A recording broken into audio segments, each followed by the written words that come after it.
Kita lanjutkan tentang beberapa tempat yang dihuni oleh jin. Di video sebelumnya kita sudah jelaskan bahwa jin kafir itu berada di tempat-tempat yang jorok dan najis. Sekarang kita lanjutkan. Wal jinnu taskunu as-sukuqa wal hujuro. Jadi jin itu ada yang bertempat tinggal di sukuk, itu kalau bahasa Jawanya telo. Jadi tanah yang pecah gitu loh, dan lubang. Jadi tanah-tanah yang lubang atau yang pecah, ya termasuk di gua-gua atau lubang-lubang yang kecil. Kalau di sawah-sawah itu kan mungkin ada lubang yang diperkirakan menjadi lubangnya tikus. Ada sebagian jin yang bertempat tinggal di situ. Faqat rawa an-Nasa'iyu bisanatihi an Qatadah an Abdillah bin Sirjis. Jadi sungguh Imam Nasa'i meriwayatkan dengan sanadnya dari Qatadah, dari Abdillah bin Sirjis, anan Nabiya, sesungguhnya Nabi Shallallahu Alaihi Wasallam qala, beliau bersabda, la yabulanna ahadukum bijrin. Jadi salah satu kalian jangan sampai kencing sungguh di lubang. Lubang-lubang di luar-luar rumah itu, di pinggir hutan atau di pinggir sawah atau apa gitu.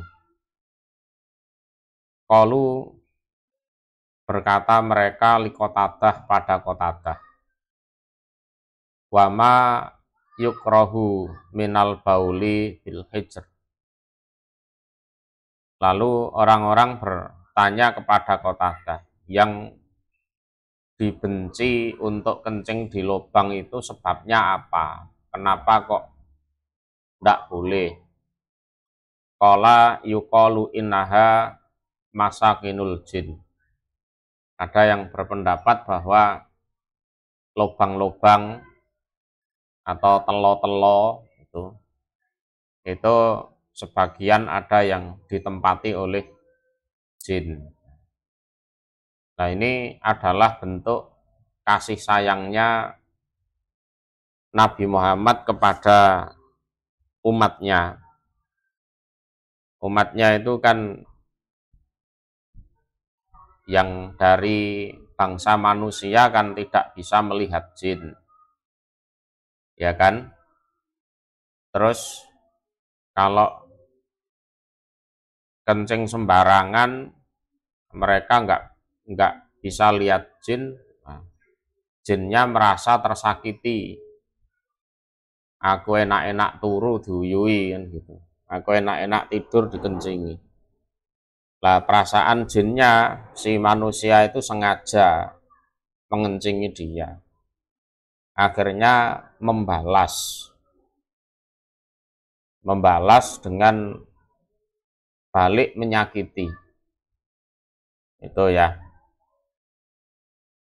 Dari sini juga bisa disimpulkan bahwa jin pun dengan kencing manusia itu ya jijik, ya risih, ya tidak mau dikencingi, itu tidak mau.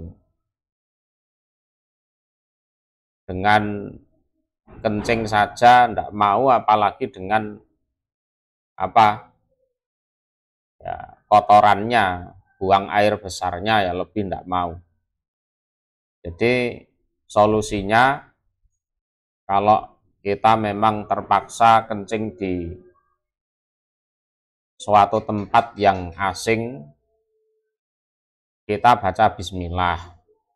Harapannya biar tidak mengenai makhluk-makhluk seperti itu. Jadi untuk keselamatan kita sendiri, yang kedua juga untuk keselamatan jinnya, biar tidak merasa tersakiti. Yang ketiga, kita dalam rangka melaksanakan sunnah dari Rasulullah Shallallahu Alaihi Wasallam. Nah, ada jenis-jenis jin yang memang tinggal di tempat-tempat seperti itu, selempit-selempitan tanah, lubang-lubang, gua, leng. Nah, kalau orang Jawa bilang leng.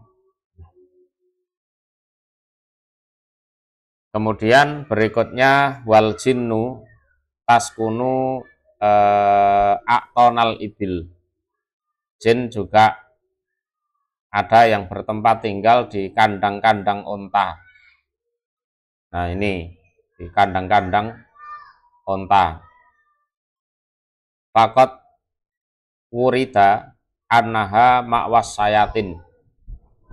Sungguh ada riwayat yang memang diriwayatkan yang menjelaskan bahwa kandang unta itu adalah tempat di mana para setan itu istirahat, nyantai-nyantai di situ. Maka disarankan untuk tidak sholat di kandang unta. Jadi kalau sholat ya di kandang kambing nggak apa-apa, ya. Jadi dulu pada saat masih jarang masjid, itu orang-orang memang sholatnya di kandang kambing. Oleh Nabi memang dilarang sholat di kandang unta. Ya, bahayanya ada dua, ya dari setannya, yang kedua dari ontanya. Nah, kalau ditendang kambing gitu, ya sakit tapi nggak terlalu lah. Tapi kalau ditendang sama onta, wah itu bahaya.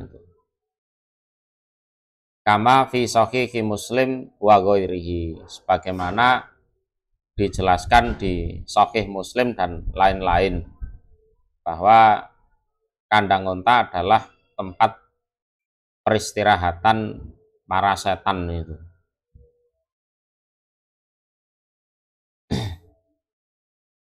Hal al-jinnu ya'kuluna wa yasrabun.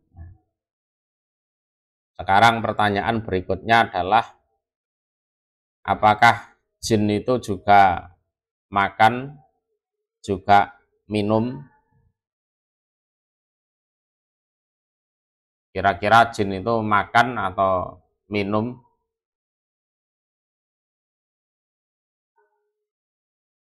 Untuk ini insya Allah kita bahas di video berikutnya saja. Insya Allah.